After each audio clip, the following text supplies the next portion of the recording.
Hey guys, this is Hiba from Autel's Tech Support. Welcome back to another Autel Tech Tip video.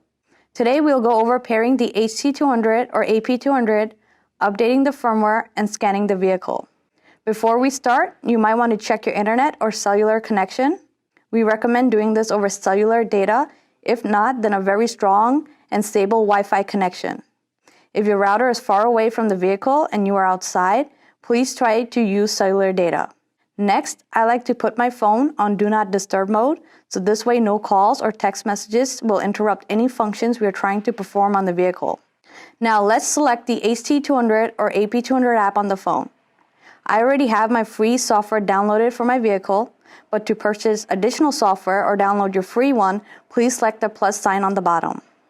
We have already plugged the device into the vehicle with the green light showing power. But there is a red X on the VCI image on the top right corner indicating it is not connected. We will now have to go into our Bluetooth settings on the phone, power off the Bluetooth, wait a few seconds, then turn it back on. You should now see your device show up. Select it to connect. If any messages appear asking it to connect, always select Allow. If you look on the top right corner again, there should be a green check mark indicating the tool is now connected. You should also see a blue light on the device itself. Now let's see if this needs an update. Select Me on the bottom right corner. Select VCI Manager. You might have to sign in again with your Autel ID. Now select Detect Firmware. It will ask you to select the device, which we know is already connected. So it says there are no updates available, but once we connect it to the car, that is when it will pull up an update for us. Select Update. Please note the update could take a few minutes. As long as you see it working, please allow the process to complete. Do not close the menu or try to use your phone during this process.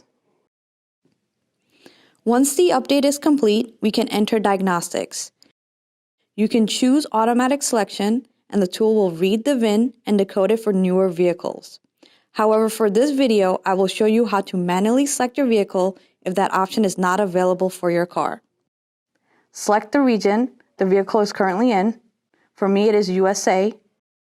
This vehicle is a IS300. The model year is 2016. Just confirm the vehicle profile once you get to this page. The scan will begin. Once it is completed, you can then erase any codes or access each module individually. For this car, since we do not have any codes, I will save the scan, which can then be printed or emailed. To save, select Save as PDF, write the name of the file, and now save it. If you select the folder on the top right corner, you will see your saved files, which also can be found by going into the main home screen of the app and selecting Me on the bottom right corner, and then selecting Repair Reports. Remember, if you have any questions or concerns, you can always contact our tech support at 855-288-3587. Thank you for choosing Autel. Have a great day.